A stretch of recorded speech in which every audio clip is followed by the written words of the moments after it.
Anger over recent spikes in property rates. And let's be honest, if you live in Joburg, it's been very difficult to actually try and make sense of how these property rates are being calculated, why there's an increase, etc., etc. Now, it is a huge departure from the 2% increment announced by Finance MMC Dada Morero back in June, so not all that long ago. So, doing what they do the best is taking the fight on, is the organisation Undoing Tax Abuse, or Outa, of course, now threatening to take legal action. Let's find out why. Outa's Wayne Duvenage making time for me this morning. Hello, Wayne. We'll get to the legal action in just a moment. I think just set the scene for us here. Worst case scenario, how bad this is for some Joburg residents, because let's forget 2%. We're looking at that in the rearview mirror. Some of the numbers we've been seeing complaints about are upwards of 50% increases for no reason whatsoever, it seems. Yeah, hi Gareth. So look, every 5 years, the cities around the country, municipalities revalue properties. It's a big exercise. They don't do it every year. And there's two levers that they have to impact on your rates and taxes, your property rates that you pay to the municipality and the city. The one is the tariff that they apply to the value of your property. And every 5 years they revalue the property, and that's a big jump normally in the normal environment of increases in property values. You can imagine what's happening in Cape Town. But the second lever is they can pull back on that increase of the tariff. Now the city managers are very quick to say, no, we've only increased the tariff by 2%. But that's just one aspect. They're not telling us, and you'll see it now in your bills that came out in July, that the property value that they reflect on your invoice has gone up significantly. And we did a survey in the last month and found that over 3,500 people who took time to participate in it showed us that there was an average of 37% increase. And you're quite right, some properties as high as 68, 70%, across the board in some areas. And sadly, what we can see from the survey is that the smaller houses and the lower valued properties, Cosmos City and Crosby and places like that, had some of the highest increases, over 70%, whereas the bigger houses in the more wealthier suburbs, over 4 million rand values of houses, had an average of around about 26%. Now, this is just our survey. It's obviously, we think it's quite accurate, but it's obviously those people who were worried and complained and did part of the survey. Not all of them did object, by the way.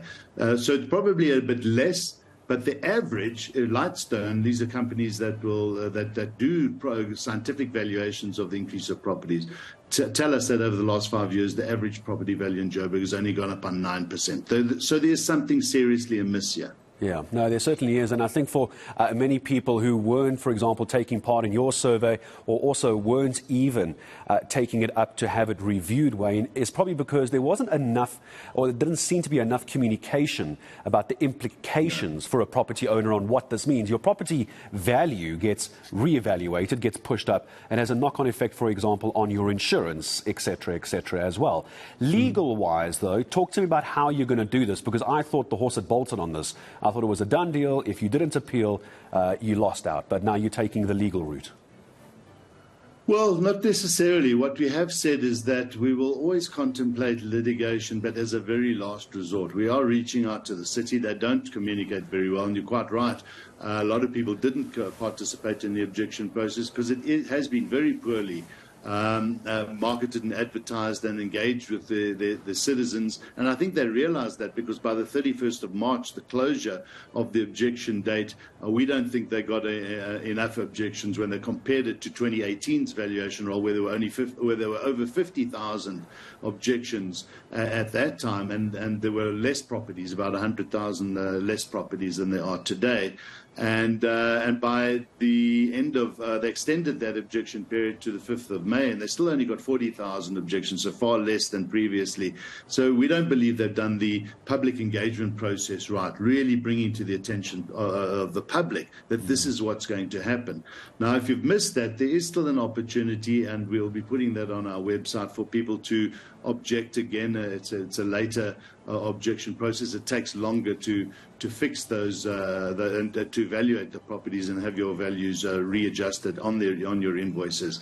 But nonetheless, I think what we're appealing to the city is to be absolutely transparent. Tell us what has happened, where it's happened, how did you go about evaluating your properties, what have you done? We think they have started to adjust because we can see already in the August bills, some have come down after receiving an exorbitant bill valuation in July. They have reduced that, but we don't know to what extent that has happened. So we really need transparency, and we need the city to work with organizations like ourselves so that we can just have fairness, transparency, and make sure that the cost of living is affordable in Johannesburg, where the service delivery is declining, by the way. Yeah, and the problem is going to be, as you and I have discussed before, and I'm sure it's the same for many parts of the country, where not just Johannesburg, as I say goodbye to you, that cost of living, and now you pile on what seems to be out of whack rate increases, we're going to end up with homeowners and property owners defaulting on payments because they can't afford it. That's going to then impact service delivery, and so we keep going down the rabbit hole, don't we, Dorothy? And that's the kind of effect we're going to have on this. As you just give me a sense of what the knock-on effect is, Wayne, just remind me of your website where people can go and where they need to go on your site if they want to be part of this process. Well, at outa.co.za, if you do a search on Johannesburg property valuations, we've got a lot of information that's flowing. We'll be updating that shortly with more information. But yes, the knock-on effect, Gareth, is big, and what's happening is it's pushing the cost of home ownership out of reach of people who are trying to enter the property ownership market. And when your bills just to settle the rates and taxes start edging closer and closer to the value of the settlement of your bonds, then you realize that it's not going to be easy, and this changes the dynamics for so many people who want to get into their security, their property security, and their lives going forward. So the cities need to start retracting, they need to start pulling back and stop this insatiable desire of just increasing salaries and other issues that raise the cost of running a city, and then they don't do the maintenance and things turn south very, very quickly, and that's happening fast in Johannesburg. Yeah, and you find some very disgruntled members of the community and homeowners as well. Wayne, appreciate it as always. You can head over to the website, by the way, if you want to get some more information on that. It's outa.co.za, Wayne said. Head over to that, or you can simply Google it. I'm sure it'll take you straight to the link.